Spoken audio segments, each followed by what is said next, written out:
Okay, so this is a video of a patient that we're doing a maxillary immediate denture over a mandibular flexible RPD, both as interims.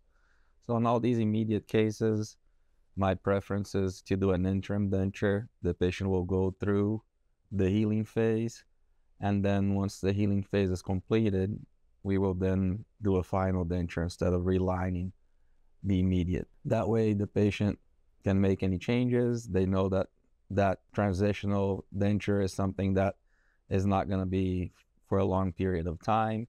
If they don't like the aesthetics, if they don't like the position of the teeth, we can always change it. And also it gives me a chance to do a better job. Since we're going to be relining this probably a couple of times, I can use a less expensive material. So we've been milling more than PMMA.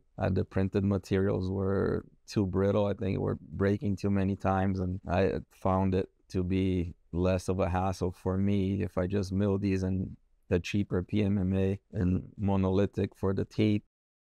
Gives us less headaches in terms of trying to fix these and reprint them, and since we're going to be relining them, again, less work for me. So lately we've been milling most of these. Unless it's something that's only going to be for a week or two, then we would print it. But otherwise, if it's going to be 3 months to 6 months of healing time, then I prefer to mill them. So in this case, an immediate maxillary denture and immediate interim mandibular partial denture. You can see I selected the edentulous scan on the AS200E, and you'll see how it performs. So I start by scanning the maxillary arch. I'm going to try to capture the palate first and some of the teeth there. I will leave some of what we would do on a border molding. I'll leave that for a little bit later. You'll see how I'll ask the patient to move her jaw into lateral position. So the lower jaw will move to the left as I'm scanning the left area. I'm going to ask them to move the lower jaw to the right as I'm scanning the maxillary right side. And you'll see that I can capture. The scanner does a really good job at removing some of the tissues, but also leaving what we actually need there. I can also mark the posterior borders where I want the posterior borders of the denture to be. So that purple mark you see there is from the indelible marker. So that's where I want my posterior border of the denture to be. It facilitates to the lab when they're designing my denture, they know where to end it. Okay, and you can see that also because that is a movable tissue area, so it captures slightly different positions from that purple mark backwards. So the anterior portion of that purple mark is where I want my denture to end. You can see the movements there on the vestibule as well. So as I'm scanning the borders, you can see that you're going to capture multiple positions. So obviously those are movable tissues. So every time you scan it, it's going to be in a different position. You saw there's one spot there where I'm scanning the canine. There's an overlap. You shouldn't continue your scan. That's only going to increase problems. So, but you can see as soon as I stop, the software immediately removes those overlaps and you can restart again after. As long as you pay attention and don't let it go too far, you can stop and the software will remove that for you. You can see me scanning the anterior portion in front of the teeth. You want to make sure that you capture well that vestibule because those teeth are going to be removed. So I need to capture beyond them, obviously, because that's where I want my borders to be on my denture. You will see there's many different techniques to scan these borders. You saw my other video where I scanned the impression. That's one way to do it. A lot of people like to use retractors. For these immediate cases, what I've been doing is I like to pull with my fingers. So I use the purple glove that I can distinguish very easily there, and I like to pull it outwards and downwards, so away from the tissue, to try to mimic what would be my posterior board of that denture before the tissues start moving. So that's what you kind of be doing on your border molding. And that's what I'm trying to do. They're trying to capture those borders. Again, you can see that is the AlliedStar does a really good job and removing the excessive removable tissues and keeping the areas that are actually important. We're gonna move on to the mandibular scan, and we are having one tooth extracted, so that's number 29. The remaining teeth will be kept, and you'll see it. Sometimes I do the same. I also take an impression and I'll scan the borders from the impression. In this case, we were able to do quite well without needing the impression. So you'll see that I will come back and rescan a portion of it, but mostly it captures everything really well. You see me pulling those tissues again outwards, and for the mandibular case upwards, so always away from the teeth, in the same direction of the teeth, I should say.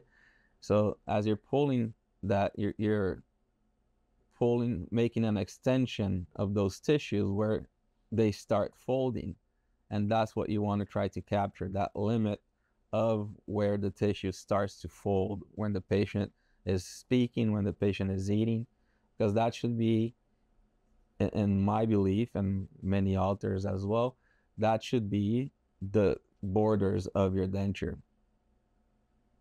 So your denture should finish at that limit where the tissues start to move, because otherwise every time the patient moves their mouth, their tongue, moves their cheek, that denture is going to dislodge. So you want to be just before those tissues start folding. Patient has a posterior implant that was placed by a previous dentist and is not really very useful. There's quite an inclination and a lot of bone loss around that implant. So patient will probably lose that eventually. Right now, we're not really worried about it too much. Not an infection, so she wants to keep it for now. And we told her that's okay. We'll reevaluate later once this interim phase is done. And you'll see I'm gonna erase a portion there on the lingual of the lower anteriors where I want to rescan. I did want to capture that a little bit better. And since this is the interim phase, I can, even if it is a little bit overextended, I can always cut back that on the denture without a problem. And we're probably gonna be a little bit over, but you'll see at least I wanted to capture a little bit better that lingual of the lower anteriors.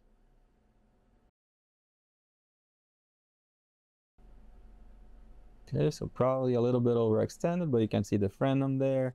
I will leave it. I can always, when we do the design, we can leave it just above that, but at least I have a little bit more information there, and it's a better transition on those linguals. Then we will transfer over to the bite. For the bite, I think she had a little bit of a collapsed bite, so I use a leaf gauge to open the bite a little bit, and I captured that bite with the leaf gauge in position. So you'll see capturing the right side first.